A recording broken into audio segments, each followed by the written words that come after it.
Bournemouth 0, Liverpool 2. A seismic, vital, monumental win, that is. All the talk throughout the week was what a banana skin this could be, and rightly so. Bournemouth have been absolutely superb. But Mo Salah, with his 20th and 21st goals of an amazing season, got the job done. It's our 19th league game unbeaten.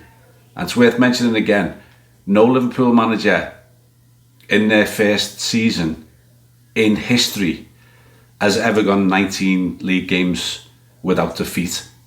It was done once in the 1800s by a manager in the second division, but no one's done it since in their debut season. We also beat a team who were unbeaten for 11. A team that has just come off a 5-0 win over Notts Forest, who won 7-0 today, and a 4-1 win at Newcastle. We're 9 points clear. We've got a plus 12 goal difference versus Arsenal. Same games now. And we've got more home games left than we've got away games left. It was also our 10th clean sheet of the season, the highest in the league. So let's get on to the game. First half, it went really as expected, to be honest. It was a battle. Bournemouth, you know from the game at Anfield, and Slot mentioned it before the game, is that they never stop. It was very obvious that Liverpool were aware of this. They were aware that they were going to have a high press. So they were actually playing almost two different games in one. They were going through the Bournemouth press when they could, and they were hitting it long on the occasions when getting through the press was a little more difficult. So that was clever tactics from the Reds. Bournemouth, no surprise at all, with Semenyo on the left, targeted Trent with a lot of joy in that first half, and Trent was getting run ragged. He really was. I mean, we can't sugarcoat it, can we? He was getting run ragged. He was making mistakes. He wasn't tracking. And one of those situations ended up with Semenyo hitting the inside of the post. We got very, very lucky. Then we had a couple of chances of our own. Szoboszlai with a good hit. Diaz with a headed chance. It was a very even game. No one was on top. Both teams were going for it. Both teams showing a lot of energy. And then on 30 minutes, Gakpo gets through, another ball over the top, and the defender clips him and takes his heel, and it's a penalty. And it was a penalty. There's loads of debate. Oh, did he go down too easy? But it's a penalty. If you get clipped like that, you go down. And you could tell by the way he fell, it was never a dive. And Mo Salah blasts it home, cracking penalty, under pressure, no mistake at all. Then Bournemouth go down the left again. They knock it across and they score, and he's fractionally offside. And we get away with it because it was a good move, good finish, and he was about 6 inches offside. You could see it, to be fair. I mean, when I saw it, even before they drew the lines, I breathed a huge sigh of relief because I knew it was offside. So anyway, the first half ends, and although we edged it in shots, we had 11 shots, 6 on target. Brighton had 5 shots and only 2 on target, but they did hit the inside of the post as well. Importantly, we had that 1-0 lead against a very gung-ho team. I will say that going forward, we were very creative. We were causing them a lot of problems, and we had several half chances, but it was good stuff. So second half, I mean, Slot must have said to them, this is Bournemouth, and they're going to come out on the front foot. And bloody hell, did they come out on the front foot? My God, they had 3 efforts in the first 3 minutes of the second half. The third one, a great save by Alisson, and we couldn't get a foothold. The Irish commentator at half-time, in the studio, said, they're like a spiky hedgehog. Like one wrong move and then it's trouble. In that period, we had, first of all, Ryan Gravenberch was booked, bit of a soft booking, but he was trying to stop an attack. Alexis McAllister with the same, he gets booked, and then a bit after that, Virgil van Dijk gets booked. McAllister does an air kick and catches the player's leg. It's not given. It could have been given as a second yellow. It wasn't.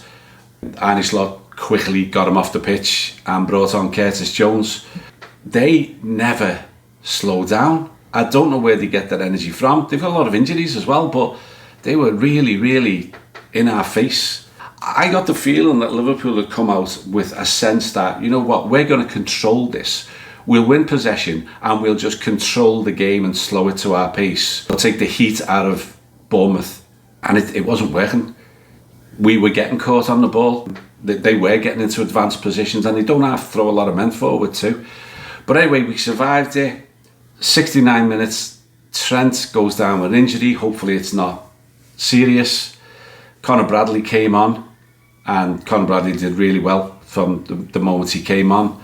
Bournemouth have another effort. It's a cracking shot from the right-hand corner of the box, curled, beats Alisson, hits the inside of the post, comes out to Clive it, and it's an open goal. Now, it wasn't as easy as it might sound, but he skews it wide and right, and we get away with one. A little bit more composure, and it was 1-1. Do you know what? At that point, I was sitting there and I thought, the football gods are with us here. We're winning this game, because we've got away with 2 inside of the post and then 1 open goal miss and a cracking save from Alisson earlier.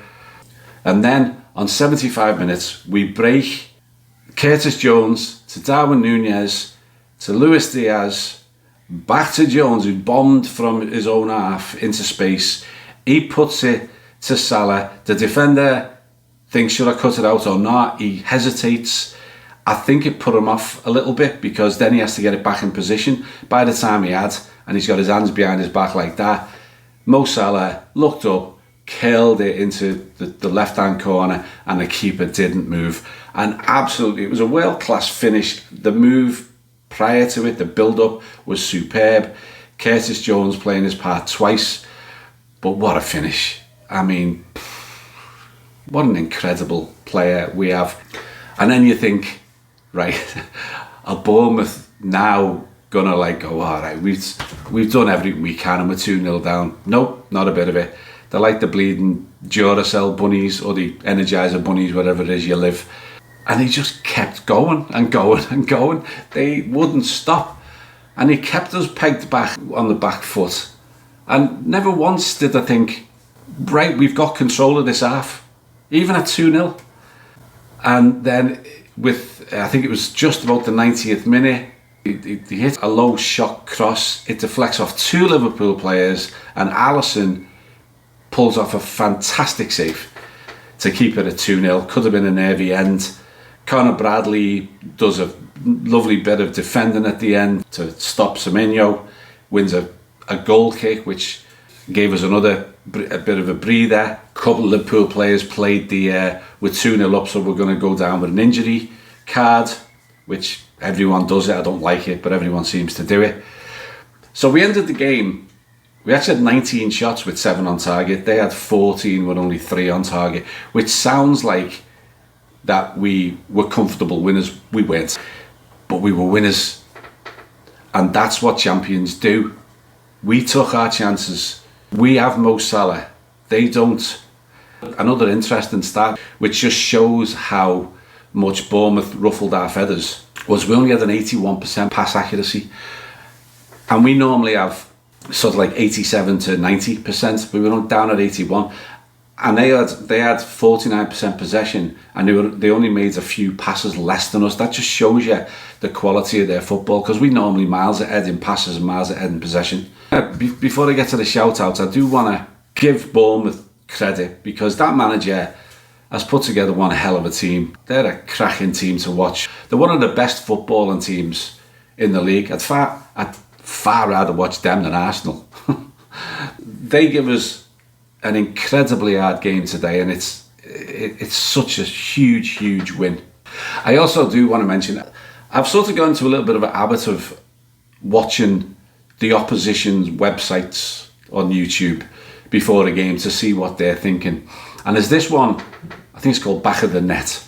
One of the lads on there proudly proclaimed, this was before the game, this was a couple of days ago, that because we made all those midweek changes, in a dead rubber in the Champions League that Bournemouth had Liverpool running scared.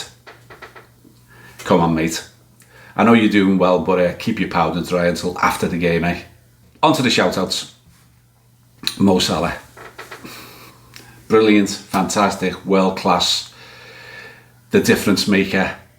The greatest striker in the world right now. The striker that has put us 9 points clear. 2 more goals, his 20th and 21st, is 177th and 178th in the Premier League. He's up to 6th now. He leaves Frank Lampard behind. His next target is Aguero, who's got 6 more than him, which I'm sure he'll pass this season. You know, sometimes in the games, Mo Salah can have a bit of a indifferent game where he's not really in it, and he comes up with a moment of magic. Wasn't the case today. He was involved throughout. He was causing their left back area loads of problems. They did very well against them. I wouldn't be surprised if a couple of their defenders are on our radar, but he was excellent throughout. And yeah, the first goal was a penalty, but he had to stick it away, and the second one was pure, absolute class. Second shout out, Alisson Becker. I sat there shaking my head over the last 2-3 weeks while some Liverpool fans have been getting on his case because he hasn't been as brilliant as normal after coming back from an injury. Well, give your head a wobble. The fella saved us at least 2, maybe 3 times today. He pulled off a couple of absolutely superb saves, and he is also a difference maker. Alisson at that end and Mo Salah at that end won us this game because everything else was just about even. So Alisson, brilliant, fantastic. Third shout out goes to didn't even know he was going to be in the squad, Curtis Jones. Wasn't any mention of him when he talked about the injured players coming back, and there he was on the bench. He came on. McAllister seemed to be struggling for once with the pace of the game, and he was on a booking. Curtis came on and he added the grit, the determination and the energy that made a difference. He's the one who started the second goal from deep, and he's the one who burst forward, took the ball and got the assist for Mo Salah's brilliant finish. He also almost scored himself. But Curtis, you know, when the ref does a drop ball, you're actually supposed to kick it. He didn't kick it, and the attacker ran away with it, but I'll let him off because he was excellent. Well done, Curtis. A great showing. The last one, even though he was only on for half an hour as well, Conor Bradley came on, shored up that right back area. He really did. And with Trent being out maybe now, I don't know how bad his injury was. Hopefully it was only precautionary.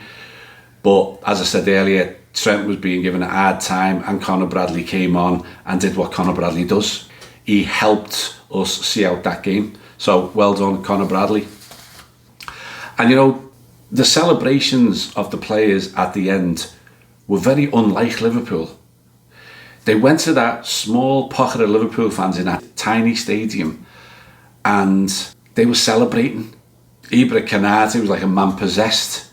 You could see how much this meant to them. They're not going to say it in public.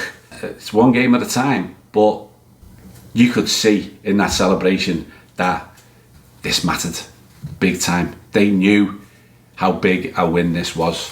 So it's 15 games left, 8 at home, 7 away, 9 points clear, plus 12 goal difference over Arsenal.